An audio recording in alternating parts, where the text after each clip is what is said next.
პირველ რიგში, რაც გვასწავლის ქალწული თევზების ღერძი, რომ იმისთვის, რომ რაზეც ვოცნებობთ, გახდეს რეალობა, საჭიროა ლოგიკური, პრაგმატული და მიწიერი ნაბიჯების გადადგმა და დაგეგმარება.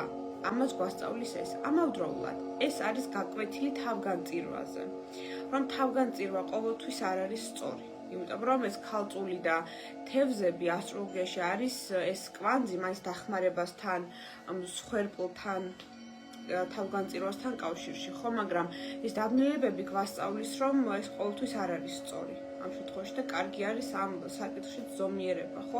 ანუ ისევ და ისევ ეს დაბნელებები არის მაგალითი ჩვენთვის, რომ უნდა გქონდეს ჩვენი პირადი საზღვრები.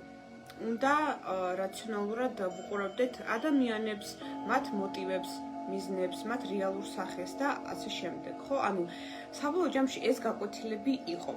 თუმცა ინდივიდუალურად ახლა თქვენ რომელ სახში გაქვთ ქალწული პირად რუკაში, ხო? ტრანზიტების მიხედვით როგორ დაჯდა თქვენთვის ეს დაბნელება და რა პლანეტებმა მიიღეს მონაწილეობა ამ დაბნელებებში, ამასაც ექნება დიდი გავლენა, ხო? ანუ ჩვენად ზოგადად ვსაუბრობთ, მაგრამ ინდივიდუალურია მაინც ეს და რა თქმა უნდა ამ შემთხვევაში გვჭირდება უკვე ტრანზიტული რუკის ცოდნა.